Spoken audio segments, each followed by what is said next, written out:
Boa noite, meus irmãos. A graça e a paz a todos. Irmãos, vocês devem ter visto nas nossas divulgações recentemente que nós iniciaríamos os estudos sobre a doutrina do Espírito Santo. Na verdade, foi anunciado para a semana anterior e eu acho que muita gente chegou aqui e percebeu que nós ainda estávamos no último estudo ainda sobre a doutrina de Cristo. Então hoje é que nós vamos propriamente iniciar nesse assunto que teologicamente falando é chamado de pneumatologia, o estudo sobre a pessoa e a obra do Espírito Santo. E nós vamos hoje começar estudando o que é que o Antigo Testamento, Testamento, porque geralmente quando a gente pensa sobre o Espírito Santo, quase sempre a gente pensa naquilo que está escrito acerca dele no Novo Testamento.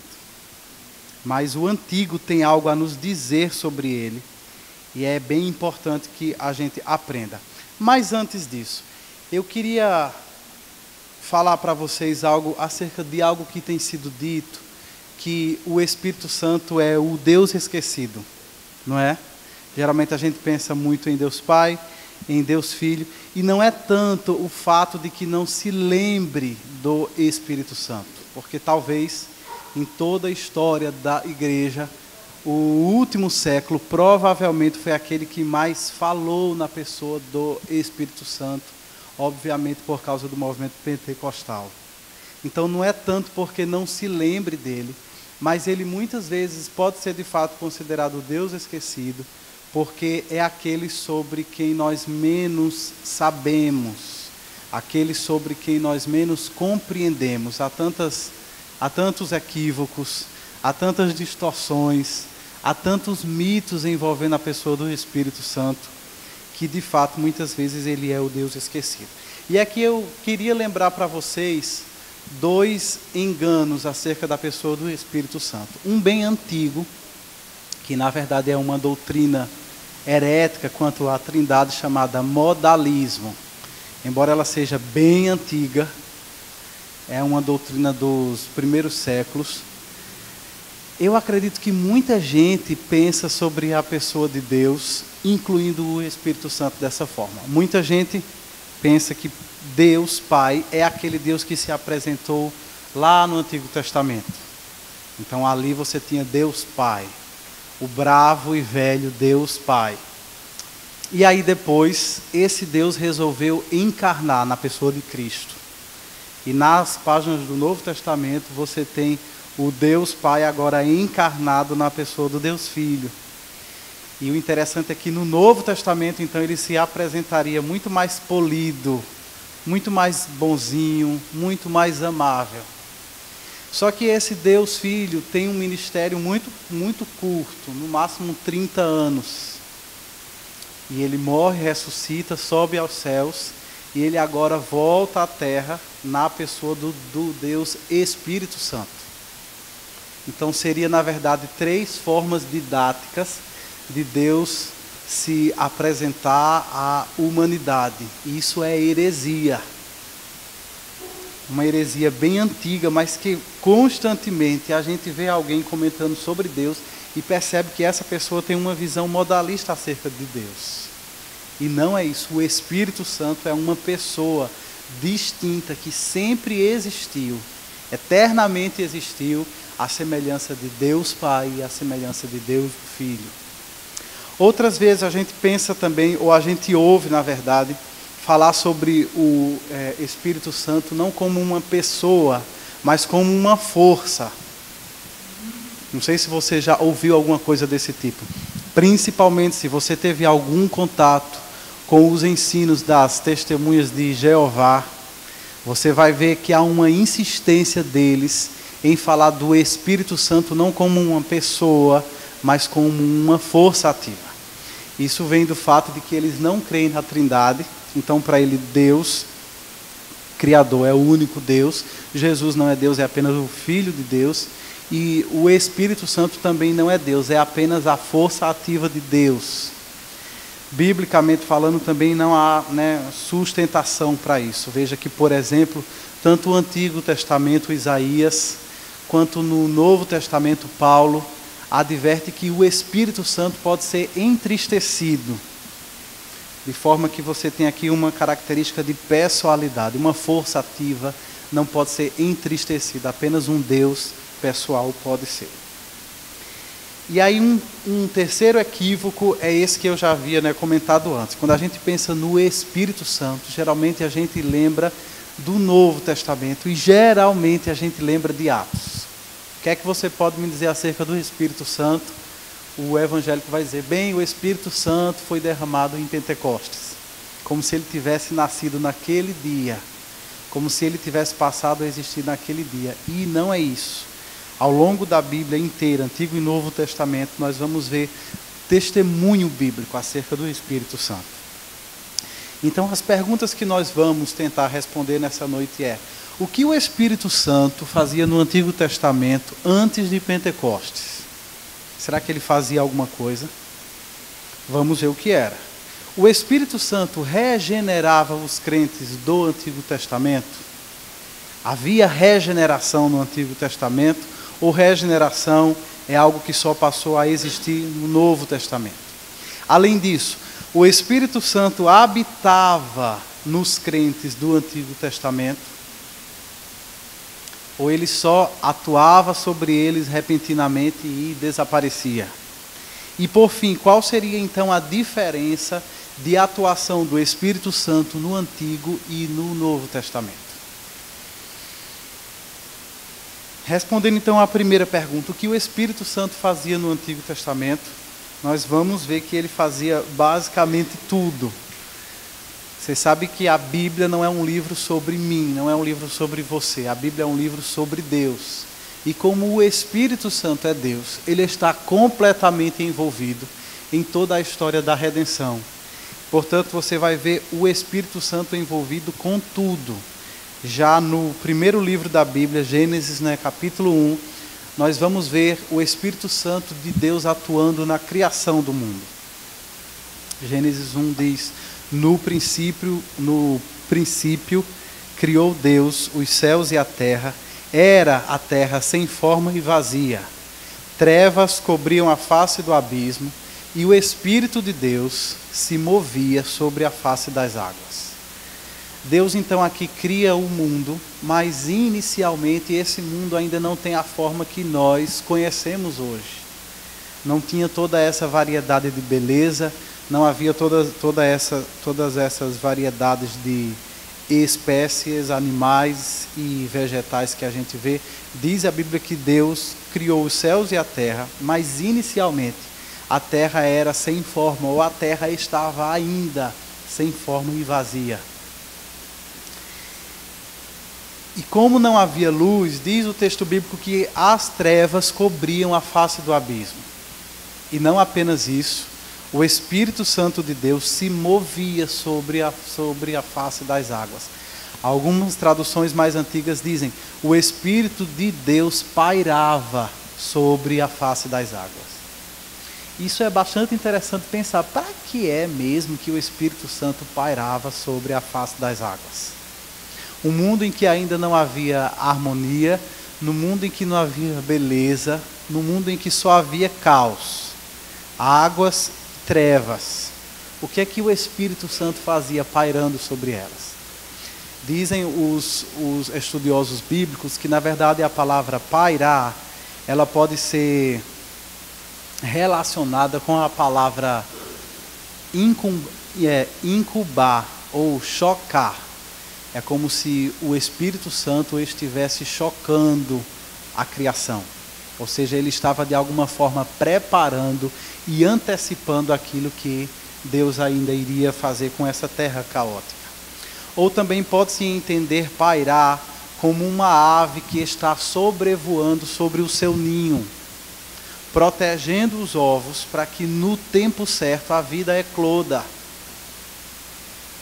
E é também uma visão possível. Então o Espírito Santo estava ali pairando sobre as águas, preservando o mundo, aguardando o tempo que Deus havia estabelecido para trazer toda a forma de vida criativa na terra. E aqui é bem interessante que a gente vê então o Espírito Santo sendo explicitamente declarado, envolvido na criação, no primeiro livro da Bíblia. Por exemplo, sobre a segunda pessoa da Trindade, Jesus, a gente só vai saber que ele estava envolvido na criação lá em João capítulo 1, quando ele vai falar que o Verbo estava com Deus e que sem ele nada do que existe foi feito. Mas o Espírito Santo, diferentemente disso, já de cara ele é declarado como o agente da criação de Deus, aquele através de quem Deus iria trazer à criação harmonia e beleza. Essa cena, irmãos, é possível a gente ver um reflexo dela no Êxodo. Não é a repetição exata da cena do Espírito Santo pairando sobre a face das águas em trevas, mas em certo sentido você consegue ver um reflexo disso aqui no Êxodo. Não sei se você já percebeu isso, mas Canaã, a terra prometida, em certa medida, ela é uma recapitulação do Éden. Ela é uma repetição do Éden. Por muitos motivos, mas principalmente porque era em Canaã que Deus iria outra vez encontrar-se com o seu povo, como Adão encontrava-se com ele no Éden. Ou seja, durante todo esse povo, durante todo esse tempo, desde que Adão foi expulso do Éden, o homem nunca mais havia tido um encontro com a glória de Deus, tal como Adão tinha no Éden. A gente sempre pensa no Jardim do Éden como um lugar apenas bonito, um lugar apenas agradável, e o que a gente esquece muitas vezes é que aquele jardim era, na verdade, um jardim santuário. Mais do que a beleza natural que havia ali, era um espaço onde o homem encontrava seu Criador. Até que ele foi expulso, e esse encontro com Deus ficou bastante limitado. Mas é justamente quando Deus retira o seu povo do Egito e conduz o seu povo à terra, essa terra prometida, a terra de Canaã, Deus também faz com que ali seja construído um tabernáculo. E é justamente nesse tabernáculo que Deus vai poder encontrar-se com o seu povo novamente. Não é à toa que dentro do tabernáculo, toda a decoração lembra exatamente o Éden. Toda a estampa do tabernáculo era de folhas e frutos abertos. E essa não pode ser uma referência a outra coisa conhecida senão o Éden. Parecido também com o Jardim do Éden, sobre Canaã é dito que ela é a terra em que emana leite e mel. Ou seja, Canaã é uma terra de abundância, assim como era o Éden. E justamente quando você vê o povo de Deus saindo do Egito e caminhando pelo deserto, rumo à terra de Canaã, o Espírito Santo de Deus paira outra vez sobre eles. Durante o dia numa nuvem, durante a noite numa coluna de fogo. E o que é que ele está fazendo? A mesma coisa que estava fazendo na criação. Ele estava chocando, ele estava incubando a nova criação que Deus traria a partir daquele povo redimido. A partir daquela nação de estrangeiros que estavam sendo libertos do Egito, Deus estava construindo um novo povo. Deus estava construindo uma nova nação e o Espírito Santo está ali pairando sobre eles, potencializando, energizando e, de certa forma, preservando esse povo para que, no tempo devido, Deus leve eles à terra prometida e cumpra as promessas que tinha para eles. Se você ainda não captou o paralelo que há entre Éden e Canaã, pense, por exemplo, que da mesma forma que no Éden o pecado causou a expulsão do Éden, também em Canaã Deus advertiu o seu povo várias vezes de que se eles não fossem obedientes aos termos da aliança, eles seriam expulsos da terra, o que de fato aconteceu. Portanto, nós vemos o Espírito Santo agindo desde o início, seja na criação do mundo físico, seja na criação do novo povo espiritual de Deus. Mas vemos também, meus irmãos, o Espírito Santo na providência. Às vezes a gente lê o relato da criação e a gente lê que Deus fez o mundo em 6 dias e no 7º dia descansou. E a gente pensa, será que Deus então pendurou as chuteiras e nunca mais fez nada? Mas o texto é bem explícito, ele diz, no 7º dia Deus descansou da obra da criação. Tendo iniciado a obra da criação, começa outra obra divina que permanece até hoje, que é a obra da providência, através da qual Deus mantém, dirige e preserva todas as coisas. Não adiantaria nada se Deus tivesse feito o mundo e não continuasse agindo nesse mundo com a sua providência. Bastava a nossa maldade para que nós destruíssemos o mundo rapidinho. E o mundo continua de pé, não por aquilo que os ímpios chamam de mãe natureza. O mundo continua de pé, funcionando, porque Deus está trabalhando ativamente na obra da providência, sustentando, dirigindo e preservando a criação. E, por exemplo, quando você leu esse salmo, Salmo 104, que é um salmo que fala amplamente da criação divina, fala amplamente da variedade da criação, da beleza da criação, do esplendor de Deus revelado na criação, você vai ver que Deus não está sustentando esse mundo só. O Espírito Santo também está junto com Deus o Pai, sustentando, dirigindo e preservando o mundo criado. Então, quando você chega no versículo 25 desse salmo, ele diz: eis o mar vasto, imenso, no qual se movem seres sem conta, animais pequenos e grandes. Todos esperam de ti, que lhe dês de comer a seu tempo. Se lhe dás, eles o recolhem. Se abres a mão, eles se fartam de bens. Se escondes o rosto, eles se perturbam. Se lhes cortas a respiração, morrem e voltam ao pó. Envias o teu espírito, eles são criados, e assim renovas a face da terra. Não apenas a criação da vida, mas a renovação da vida na face da terra, a manutenção da vida na face da terra é operada pelo Espírito Santo de Deus. E aqui a gente tem algo bem interessante. O Espírito Santo ele não está apenas operando nas grandes coisas, não está apenas operando na aplicação da redenção.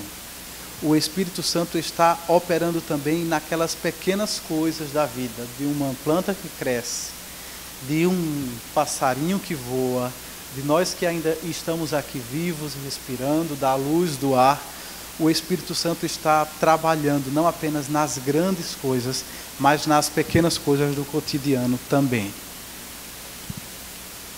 Ainda no Antigo Testamento, a gente pode ver o Espírito Santo atuando claramente na revelação. Se não fosse o Espírito Santo de Deus, nós não poderíamos, por mais espertos que fôssemos, nós não poderíamos descobrir nada acerca dele. Todo o nosso empreendimento de descoberta acerca de Deus estaria completamente fadado ao fracasso se o Espírito Santo não possibilitasse a revelação.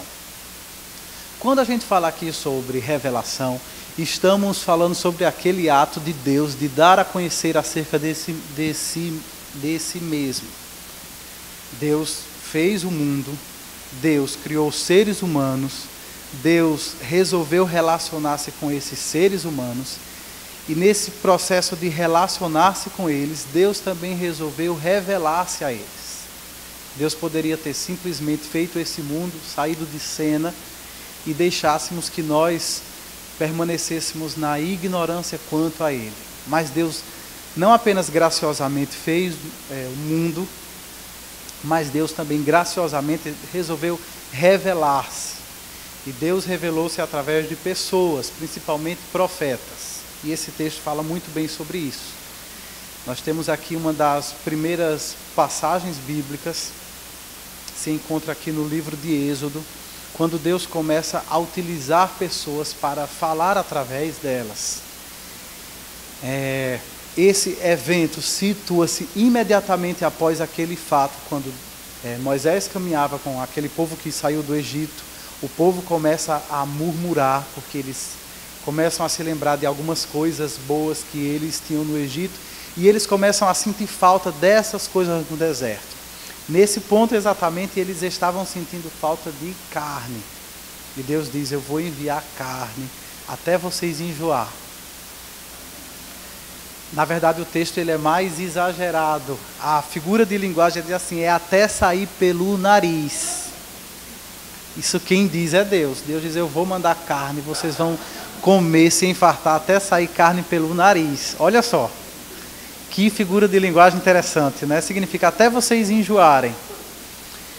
E aí Moisés diz: Deus, você se coloca diante desse povo todo e diz que eles vão comer carne até enjoar. Onde é que haveria rebanho suficiente para alimentar esse povo todo por um mês até que eles enjoassem? E Deus diz: Moisés, o meu poder não está limitado. E aí nesse processo Deus diz que ele deve escolher 70 autoridades do povo para que eles ministrassem junto, com Moisés. Exatamente nesse momento o Senhor desceu na nuvem e lhe falou aqui: Moisés, e tirou do Espírito que estava sobre ele e o pôs sobre as 70 autoridades. Quando o Espírito veio sobre eles, profetizaram, mas depois nunca mais tornaram a fazer. Entretanto, 2 homens chamados Eldade e Medade tinham ficado no acampamento. Ambos estavam na lista das autoridades, mas não tinham ido para a tenda. O Espírito também veio sobre eles e profetizaram no acampamento. Então certo jovem correu e contou a Moisés: Eldade e Medade estão profetizando no acampamento. Josué, filho de Num, que desde jovem era auxiliar de Moisés, interferiu e disse: Moisés, meu senhor, proíba-os. Mas Moisés respondeu: você está com ciúmes por mim? A resposta óbvia era sim. Josué estava enciumado, ele queria que apenas Moisés profetizasse. E ele diz: quem dera todo o povo do Senhor fosse profeta, e que o Senhor pusesse o seu espírito sobre eles. Esse era o sonho de Moisés, que não apenas 70 autoridades, que não apenas eles, mas que o Espírito Santo fosse derramado também abundantemente sobre todo o povo de Deus, e que todos eles recebessem dons, inclusive capacidade para profetizar. Não sei se Moisés sabia que um dia esse desejo seria realizado. Mais tarde a gente vai ver o dia em que o Espírito Santo foi derramado sobre toda a carne, e eles receberam dons. Não apenas na revelação, no Antigo Testamento é possível nós vermos também o Espírito Santo na inspiração. Eu acredito que em algumas aulas anteriores, quando nós ainda estávamos estudando a doutrina das Escrituras, falamos aqui sobre a diferença que existe entre revelação e inspiração. Mas eu vou aqui repetir, talvez você não lembre, talvez você não estivesse aqui naquele dia. Revelação é o ato de Deus revelar acerca de si. É como se por causa da nossa pequenez diante de Deus, ou quem sabe por causa da nossa natureza pecaminosa, nós fôssemos incapazes de ver a Deus. E aí Deus tira o véu. Revelar significa isso, tirar o véu. É quando Deus dá a conhecer acerca de si mesmo. Isso se chama revelação. Agora, outra coisa é Deus capacitar homens para que eles registrem por escrito a revelação que eles receberam de Deus. E isso se chama inspiração. E se o Espírito Santo não estivesse agindo no Antigo Testamento, não haveria revelação e também não haveria escritos inspirados. Não haveria Gênesis, Êxodo, Levítico, Números, Salmos, tudo mais que a gente lê. Porque o Espírito Santo de Deus é o agente da inspiração. Isso fica extremamente claro Quando a gente lê, por exemplo, lá em 2 Pedro, quando ele diz: antes de mais nada, saibam que nenhuma profecia da Escritura provém de interpretação pessoal, pois jamais a profecia teve origem na vontade humana, mas homens falaram da parte de Deus, impelidos pelo Espírito Santo. Esse texto aqui está afirmando que sim, a profecia ela veio, né, para homens, e a inspiração para registrar a profecia foi dada a homens. Não foram anjos que escreveram a Bíblia, foram homens. Mas esses homens não fizeram apenas baseado na sua intelectualidade. Esses homens não assim fizeram apenas baseado nas emoções que eles sentiam em resposta ao seu relacionamento com Deus. Eles não estavam meramente escrevendo experiências da sua caminhada com Deus. Diz esse texto que esses homens estavam sendo impelidos pelo Espírito Santo. Tal qual um barco à vela impelido pelo vento, esses homens eram direcionados por Deus. Deus, Espírito Santo. De forma que eles escreviam exatamente aquilo que Deus queria que fosse escrito, preservado para nós. E vemos também o Espírito Santo em capacitações especiais. Quando Deus queria realizar uma obra, Deus fazia isso através de homens, como até hoje faz. E para isso Deus então precisava capacitar homens, porque nós de fato somos muito pequenos, somos muito inábeis, somos muito incapazes para nos envolvermos com qualquer obra que Deus tenha para cada um de nós. Precisamos ser então capacitados por Ele. Temos aqui esse texto da capacitação dos artesãos que iriam construir o tabernáculo, a tenda do encontro. E o que o texto diz é: disse então o Senhor a Moisés: eu escolhi a Bezalel, filho de Uri, filho de Ur, da tribo de Judá, e o enchi do Espírito de Deus, dando-lhe destreza, habilidade e plena capacidade artística para desenhar e executar trabalhos em ouro, prata e bronze, para talhar e esculpir pedras, para entalhar madeira e executar todo o tipo de obra artesanal. Talvez as pessoas olhassem para aqueles homens e pensassem que eles eram apenas espertos demais, não é? Os mais crentes que liam a Bíblia sabiam que não.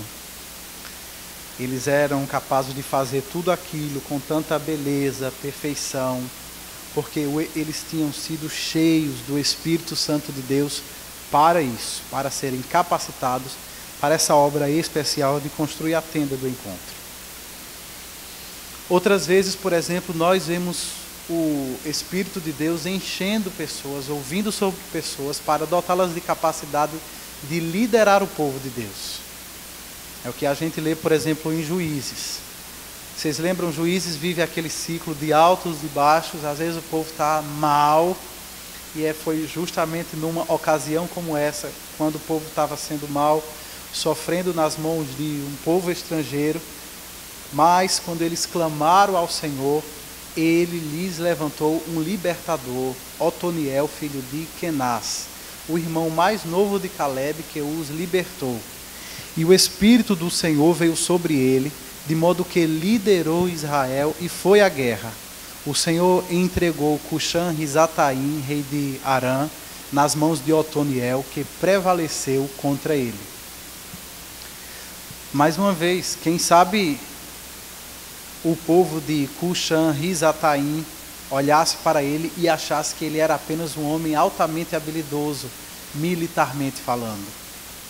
Mas a Bíblia vai nos dizer que não era bem isso. Na verdade, ele foi capacitado por Deus, ele foi extraordinariamente capacitado pelo Espírito Santo de Deus para que ele pudesse conduzir o povo de Deus em batalha e libertá-los das mãos dos seus opressores. Não apenas no período de Juízes, mas no período de Reis, a mesma coisa. Aqui esse texto traz o finalzinho, ou o anúncio do final do reinado de Saul. Saul havia sido ungido rei por Samuel, o Espírito de Deus estava sobre ele, até que ele desobedeceu ao Senhor e o Senhor o rejeitou.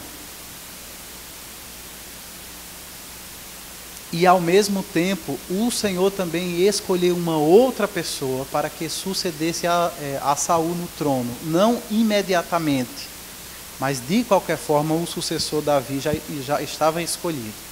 Quando então Samuel identificou Davi como aquela pessoa que haveria de suceder a Saul, Samuel então apanhou o chifre cheio de óleo e o ungiu na presença dos seus irmãos. E a partir daquele dia, o Espírito do Senhor apoderou-se de Davi. Aqui tem uma coisa interessante. Primeiro, Samuel traz sobre ele algo que nós poderíamos chamar de talvez um sacramento. Derrama óleo sobre ele. E não foi esse óleo que fez que Davi fosse quem ele foi no final. Aquilo era apenas um sacramento, era apenas um sinal que apontava para uma realidade que viria depois sobre ele. Que é o fato de que a partir daquele dia o Espírito do Senhor apoderou-se de Davi. E Samuel voltou para sua cidade, Ramá. Ao mesmo tempo, o Espírito do Senhor retirou-se de Saul. E um espírito maligno vindo da parte do Senhor o atormentava. Talvez alguns crentes vão ter uma dificuldade imensa com essa frase. Um espírito maligno vindo da parte do Senhor para atormentar Saul. Será que Deus faz uma coisa dessas? Não é? Se a gente entender que tudo quanto acontece em primeira instância, ou que tem como causa primária a vontade de Deus, então nós vamos entender que, embora ele possa usar causas secundárias, como um espírito maligno, isso acontece e pode-se dizer que é da parte de Deus. Porque acontece segundo a vontade de Deus, segundo o decreto de Deus. Então aqui nós temos que o Espírito Santo apoderou-se de Davi e ao mesmo tempo o Espírito do Senhor retirou-se de Saul. Aqui também nós podemos entender algo interessante sobre essa capacitação que o Espírito de Deus dava a certos homens no Antigo Testamento. É que essa capacitação ela era temporária. O Espírito Santo vinha sobre eles, capacitava-os para algo, mas quando Deus decidia retirar o Espírito, ele retirava. Mas perceba que aqui não se trata da influência regeneradora do Espírito Santo. Aqui não se trata da influência santificadora do Espírito Santo. Trata-se apenas da influência capacitadora. Eu tinha dito capacitadora, mas eu tinha dito regeneradora e santificadora. Trata-se apenas da influência capacitadora do Espírito Santo, nesse caso aqui, para exercer o ministério real. E é justamente por isso que quando Davi peca contra o Senhor, e ele faz a sua oração de confissão, e dentre outras tantas coisas que ele diz, Senhor, cria em mim um coração puro, ó Deus, e renova dentro de mim um espírito estável. Não me expulses da tua presença, nem tires de mim o teu Santo Espírito. O que é que Davi está aqui pedindo ao Senhor? Davi sucedeu a Saul. Davi sabia que o Espírito de Deus havia sido retirado de Saul porque ele havia pecado contra Deus. Então agora quando ele peca, quando ele reconhece o pecado, o pensamento mais óbvio que veio à mente dele é: vai acontecer comigo a mesma coisa que aconteceu com Saul. De fato, se eu e você estivesse na pele dele, esse seria o nosso medo. Eu vou cair em desgraça como meu antecessor. E diante disso ele pede: Senhor, não retires de mim o teu Santo Espírito. O que ele estava dizendo é: Senhor, eu não gostaria que o Senhor parasse de me usar. Eu não gostaria que o Senhor me rejeitasse como rei. Que o Senhor retirasse de sobre a minha vida a sua influência capacitadora e a desse a outro. Então nós já vimos que o Espírito Santo agia no Antigo Testamento, sim, O que é que ele fazia no Antigo Testamento? Basicamente tudo que a gente vai ver depois ele fazer no Novo Testamento. Nós vemos o Espírito Santo na criação, o Espírito Santo na redenção do Êxodo, vimos o Espírito Santo na revelação, na inspiração e na capacitação de pessoas para que elas realizassem a obra de Deus. Mas aqui a discussão sobre esse assunto, ela geralmente vai alguns passos além, que é: será que no Antigo Testamento o Espírito Santo regenerava pessoas da forma como a gente vê ele fazer no Novo Testamento?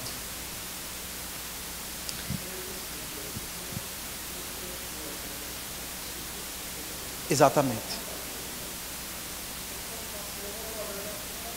Exatamente.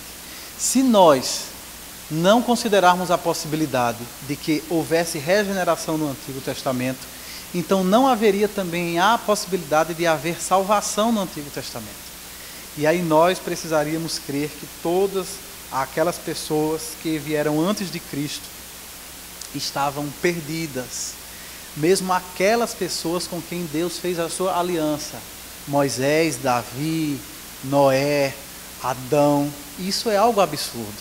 Imagine todos os heróis da fé descritos em Hebreus, todos eles perdidos, só porque nasceram antes de Cristo. E não é assim. Nós cremos que havia salvação no Antigo Testamento. E a salvação no Antigo Testamento se dava da mesma forma como ela acontece no Novo Testamento. Se dava através da fé em Jesus Cristo. Salvação pela graça, por meio da fé. Obviamente que a gente hoje exerce fé num Cristo Jesus que já veio, encarnou, morreu, ressuscitou. Pela revelação e pela inspiração nós temos uma boa quantidade de informação acerca dele. E nós com muito mais facilidade podemos depositar a nossa fé nele. Os nossos irmãos crentes do Antigo Testamento não tinham tantas informações quanto nós temos acerca dele, mas de qualquer forma eles tinham alguma informação da promessa do Messias, da promessa da semente da mulher que esmagaria a cabeça da serpente, e se eles depositassem a sua fé nisso, eles também seriam salvos. E diante disso é óbvio também dizer que isso não poderia acontecer jamais a parte da atuação do Espírito Santo. A regeneração é obra do Espírito Santo. É o Espírito Santo que vivifica mortos e habilita esses mortos a crer, a depositarem a sua fé no Messias. Sem o Espírito Santo, ninguém, nem no Antigo, nem no Novo, jamais poderia alcançar a salvação, jamais poderia vivificar a si mesmo, se não fosse vivificado pelo Espírito Santo de Deus. Da mesma forma também a gente poderia pensar na natureza do homem, caído. É a mesma no Antigo Testamento, é a mesma no Novo Testamento. E sem o Espírito Santo não haveria sequer convencimento do pecado. Sem a ação santificadora do Espírito Santo, jamais Davi, por exemplo, poderia reconhecer a sua falta diante de Deus, se arrepender por ela e pedir perdão a Deus por ela. Se havia arrependimento, se havia convencimento do pecado, é porque o Espírito Santo agia sobre os crentes, os nossos irmãos do Antigo Testamento. E aí a discussão ela vai um passo além, porque existem alguns grupos de cristãos que diz: o Espírito Santo ele regenera, mas ele não habita. E nós, cristãos reformados, acreditamos que tanto no Antigo quanto no Novo Testamento, o Espírito Santo tanto regenerava, quanto ele também habitava nos crentes. E aqui eu trago alguns exemplos para vocês. Bem, antes que alguém faça essa objeção, esse texto que eu vou ler agora, ele é um texto do Novo Testamento. E nós estamos falando da atuação do Espírito no Antigo Testamento. Aí você vai dizer, não vale. Não vale você querer trazer um texto do Novo, de uma atuação do Espírito Santo sobre pessoas do Novo Testamento, para provar que ele habitava os crentes. Mas aí eu queria lembrar para você que a nova aliança ela não começa quando Jesus nasce. A nova aliança começa quando o testador morre, Jesus, o Novo Testamento. Então, até a morte de Cristo, mesmo aquilo que está narrado no Novo Testamento, acontece sobre a antiga dispensação da aliança. Ou seja, acontece nos termos do Antigo Testamento. É por isso que Jesus Cristo diz, por exemplo, que ele veio, cumprir a lei. Ou é por isso também que quando ele purifica um leproso, ele diz que ele vai apresentar-se ao sacerdote e oferecer o sacrifício exigido pela lei. Por quê? Porque até a morte de Cristo, o que está vigente é a antiga dispensação da aliança. Então, esse texto que nós vamos ler aqui é de Lucas capítulo 1. E embora seja uma narrativa do Novo, entenda, isso aqui ainda é a dinâmica do Antigo Testamento. O primeiro texto fala sobre essa aparição do anjo de Deus a Zacarias. Diz, mas o anjo lhe disse, não tenha medo, Zacarias. Sua oração foi ouvida. Isabel, sua mulher, lhe dará um filho, e você lhe dará o nome de João. Ele será motivo de prazer e de alegria para você. E muitos se alegrarão por causa do nascimento dele, pois será grande aos olhos do Senhor. Ele nunca tomará vinho nem bebida fermentada, e será cheio do Espírito Santo desde antes do seu nascimento. Então, se você tem dúvida que o Espírito Santo habitava na vida de algum crente, temos aqui um texto que diz que não apenas habitava na vida nascida, mas antes mesmo de nascer, já no ventre, João era cheio do Espírito Santo de Deus. E não apenas ele. Quando Isabel ouviu a saudação de Maria, Isabel, a mãe de João, quando ela ouviu a saudação de Maria, o bebê agitou-se em seu ventre e Isabel ficou cheia do Espírito Santo. Não apenas João e Isabel, mas também seu pai Zacarias foi cheio do Espírito Santo e profetizou. Então pense numa família de gente crente, todo mundo cheio do Espírito Santo, até os que ainda estavam no ventre já eram cheios. Não era uma família que a gente poderia dizer canela de fogo, essa era. Cheios do Espírito Santo mesmo, todo mundo. E eu estava lendo esse texto dizendo, meu Deus, eu queria que a minha casa fosse desse jeito. Todo mundo cheio, não é? E aqui nós temos então um relato bíblico. O Espírito Santo não apenas regenera os crentes no Antigo Testamento, mas eles também habitam nele. E meus irmãos, é necessário que seja assim. Porque não apenas é o Espírito Santo que nos regenera, mas é o Espírito Santo que nos santifica e é o Espírito Santo que nos preserva. Se nós fôssemos regenerados e depois disso entregue cada um à sua própria sorte, nós estaríamos perdidos outra vez, bem rapidinho. Então a obra de Deus na nossa vida, ela é contínua. O Espírito Santo age em nossas vidas, convencendo-nos do pecado, abrindo os nossos olhos, nos levando a exercer fé, produzindo em nós o verdadeiro arrependimento. Mas não apenas isso, ao longo da nossa vida com Deus, ao longo da nossa caminhada com Deus, o Espírito Santo ainda continua agindo em nós. Como disse Jesus Cristo, ele continua nos guiando em toda a verdade. E esse guiar em toda a verdade é óbvio, não é apenas algo intelectual, mas é algo experimental. Nós somos, na nossa experiência diária, guiados pelo Espírito Santo em toda a verdade. Não apenas isso, mas nós somos preservados por ele. Assim como ele preservava a terra caótica, assim como ele preservava o povo de Deus depois que eles foram libertos do Egito, o Espírito Santo continua também pairando sobre a igreja de Cristo, nos preservando até que nós entremos na nossa terra prometida, até que nós alcancemos a promessa que Deus tem para cada um de nós. E, portanto, é impossível, então, pensar que no Antigo Testamento os crentes fossem regenerados, mas que eles não fossem habitados pelo Espírito. Talvez existem algumas incompreensões sobre isso por causa de alguns versículos que se encontram em João. E quem sabe, enquanto eu estava aqui falando sobre esses textos, era justamente sobre isso que você pensava. João capítulo 14, nós vemos Jesus Cristo dizer: e eu pedirei ao Pai, e Ele lhes dará outro conselheiro para estar com vocês para sempre, o Espírito da verdade. O mundo não pode recebê-lo, porque não o vê nem o conhece. Mas vocês o conhecem, pois Ele vive em você, Ele vive com vocês e estará com vocês. Então, a partir de um versículo isolado como esse, alguns tentam construir uma teoria de que no Antigo Testamento o Espírito Santo estava com os crentes. Tipo, ele estava ao lado ou ele estava sobre os crentes.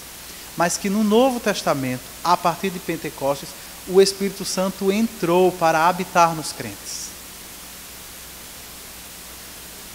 De forma que a gente poderia dizer, segundo essa visão, que no Antigo ele regenerava, mas ele não habitava. Só após o Pentecostes é que ele passou a habitar. E eu acredito que não é necessário que nós façamos uma interpretação desse texto.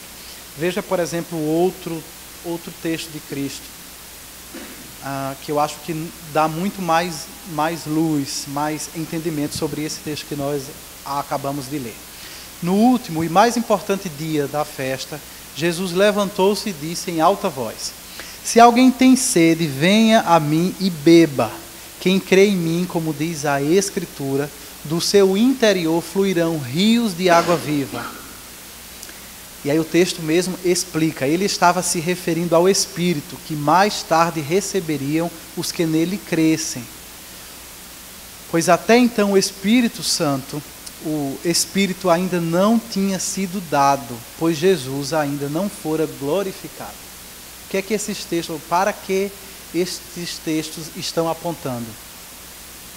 Não para o fato de que o Espírito Santo não agia sobre eles, mas para o fato de que depois que Jesus fosse glorificado, ou seja, depois que ele fosse ressurreto, ele subiria aos céus e em seguida derramaria o seu Espírito numa medida em que nunca o povo de Deus havia experimentado.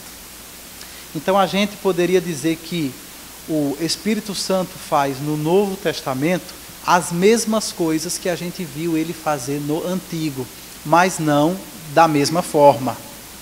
No Novo Testamento é muito mais abundante, é muito mais abrangente. E no Novo Testamento é permanente, porque, por exemplo, no Antigo Testamento a gente via o Espírito Santo vindo sobre algumas pessoas e trazendo sobre elas capacitação temporária.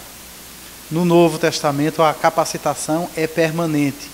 Por exemplo, a promessa que nós temos em Atos capítulo 1, versículo 8 é: mas receberão poder quando o Espírito Santo descer sobre vocês, e serão minhas testemunhas em Jerusalém, em toda a Judéia e Samaria e até os confins da terra.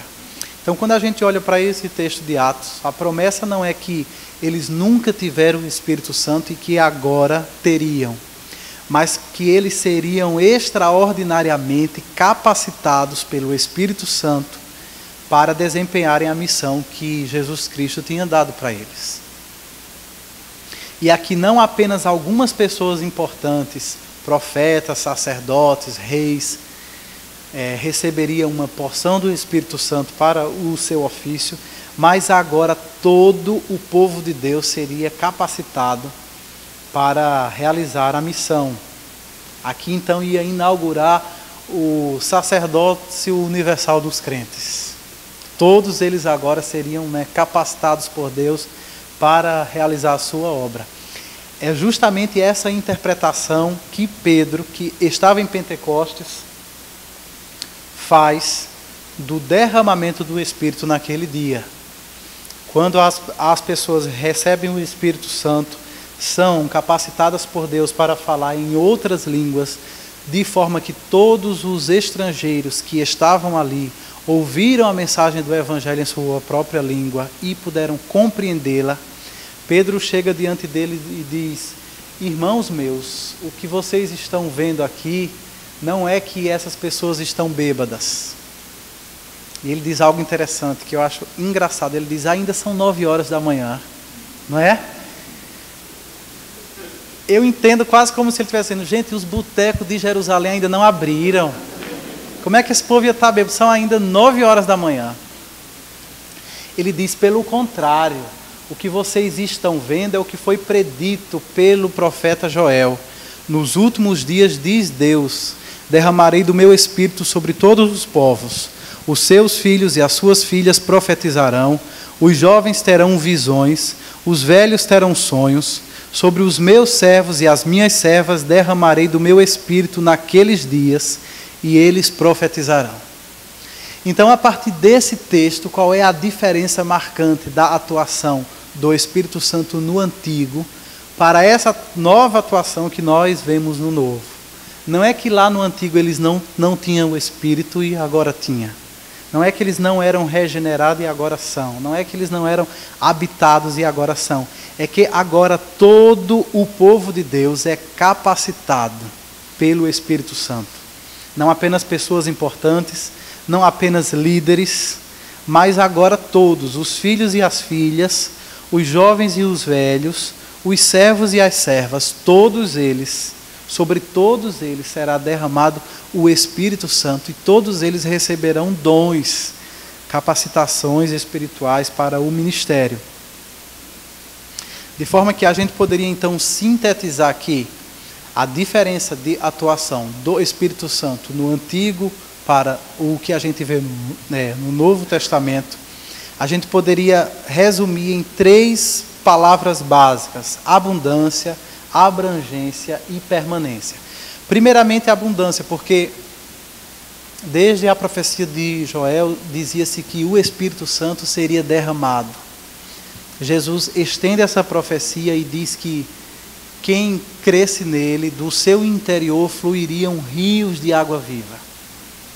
Até então, pessoas estavam acostumadas a pensar no Espírito como algo aspergido.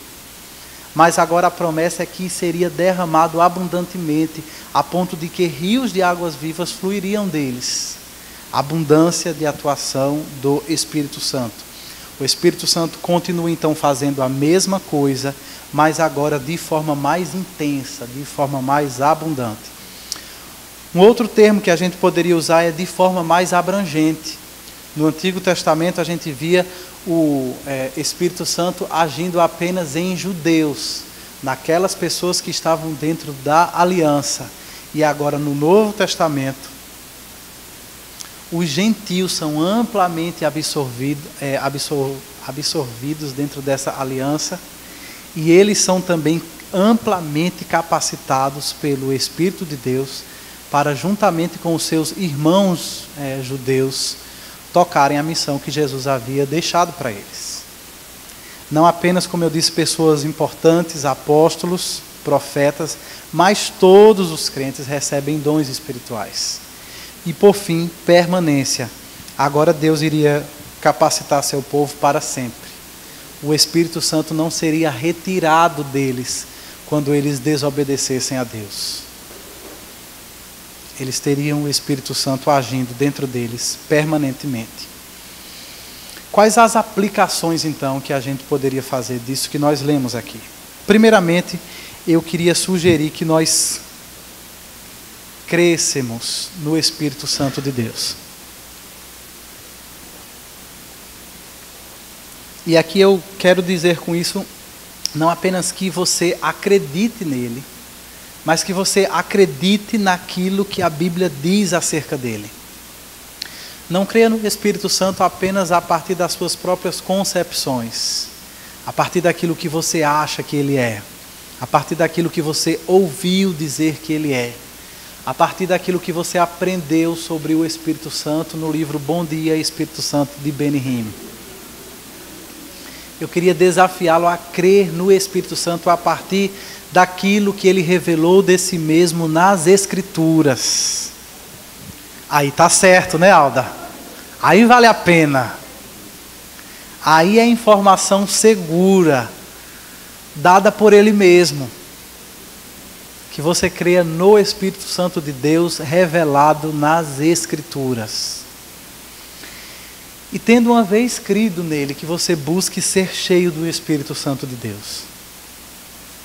Talvez por nós sermos uma igreja tradicional, por nós sermos uma denominação reformada, e muito também por causa dos abusos que às vezes, ou infelizmente frequentemente, a gente vê sendo cometido nos meios pentecostais, a gente muitas vezes, em resposta a isso, acaba se retraindo e acaba se fechando para qualquer atuação do Espírito Santo de Deus. E isso, meus irmãos, não deve ser assim. Nós precisamos buscar ser cheios do Espírito Santo. E nós precisamos estar abertos para sermos usados por eles. Nós precisamos estar abertos para termos experiências com Ele. E eu queria incentivar para que você buscasse isso, para que você desejasse isso, para que você pedisse isso ao Senhor. Inclusive, quando Jesus fala sobre oração, Ele promete justamente isso. Será que o vosso Pai Celestial não dará do seu Espírito àqueles que o pedirem? Então esse é um pedido que a gente pode fazer a Deus com segurança, na certeza de que Ele terá prazer em nos atender. De que nós que já temos o Espírito Santo, nós que já fomos regenerados por Ele, nós que já fomos batizados pelo Espírito Santo ou no Espírito Santo, que nós busquemos ser diariamente cheios dEle. O Wayne Grudem fala algo bem interessante sobre isso. Ele diz: nós, cristãos reformados, que conhecemos bem a palavra, nós não deveríamos ter nenhum receio de estarmos abertos a experiências com o Espírito Santo.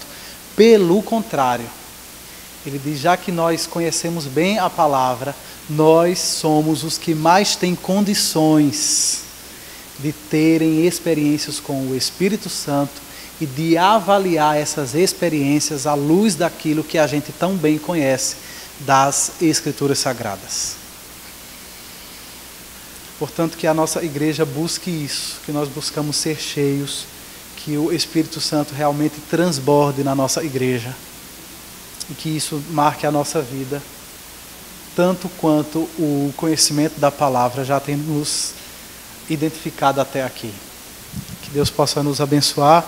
Se alguém tiver alguma pergunta, eu creio que nós ainda temos espaço para uma pergunta. 2 perguntas, pastor? Ótimo. Alguma pergunta? Acho que os irmãos estão querendo orar. Isso é muito bom, não é? Vamos orar e pedir a Deus que Ele nos encha do seu Espírito. Amém?